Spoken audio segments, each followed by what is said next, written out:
Alors moi j'en ai une par rapport à l'enquête que vous avez menée auprès des utilisateurs potentiels. Donc ils sont prêts à avoir des beaux immeubles.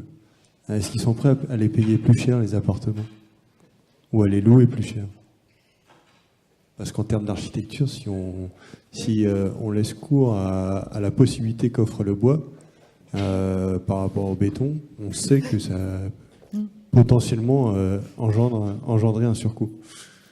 On a travaillé sur des périmètres aussi. Enfin, on se doute bien que cette question...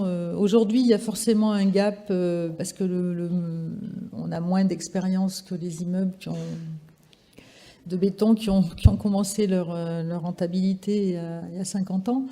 Donc on sait qu'il y a forcément un petit gap de prix.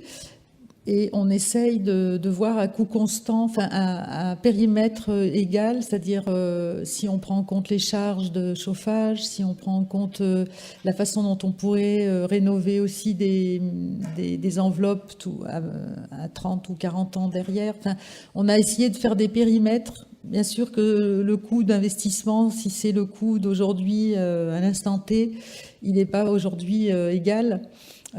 Si on a fait des études économiques avec des bureaux particuliers, de voir quels étaient les périmètres qu'on pouvait mettre en relation pour dire si on prend cet immeuble béton sur 50 ans, qu'est-ce qui coûte, et cet immeuble bois sur 50 ans, qu'est-ce qui coûte. Et là, on commence à renverser le sujet, en fait. Mais bon, c'est pas forcément le raisonnement de tous les jours quand on doit acheter au départ, mais ça commence à rentrer dans le... Voilà. Aussi les services éventuels qu'on peut mettre en plus dedans, ou voilà, ou de pouvoir changer une peau. Voilà, si on doit changer entièrement le mur manteau dans 70 ans, bon, après bien sûr, il faut pas que ce soit trop long, mais voilà, on essaye de travailler aussi sur les sujets.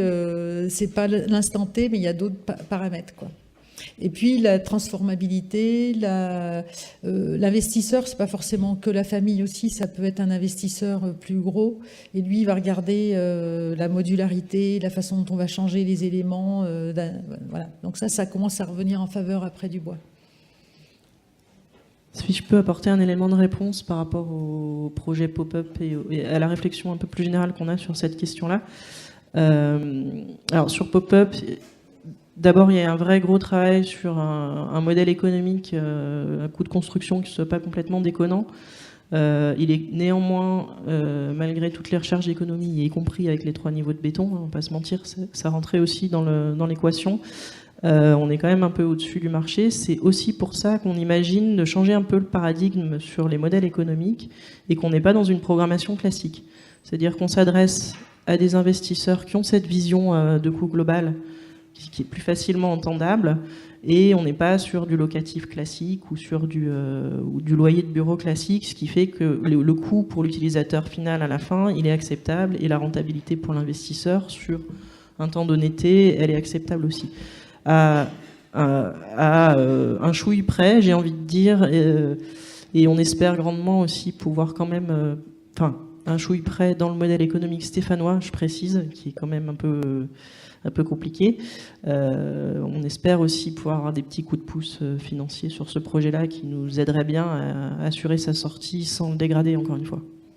Alors, il y a aussi le fait que si l'immeuble joue cette carte du sensitif, en fait, si c'est pas un immeuble comme un autre avec des faux plafonds basiques, etc., on s'aperçoit que les gens restent plus longtemps. Il y a moins de vacances, moins de taux de rotation. Enfin, donc un investisseur peut avoir un retour sur investissement aussi comme ça, aussi bien même pour des appartements à louer qui seraient chez un investisseur.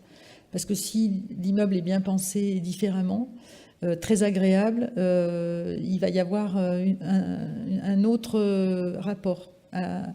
Et puis il y avait aussi une idée qui est une projetation d'idées, c'était le carbone justement, c'est-à-dire si on peut bien prouver le carbone séquestré et l'avantage écologique, peut-être que si ces banques carbone se mettaient vraiment en route, on pourrait bénéficier de cet apport aussi.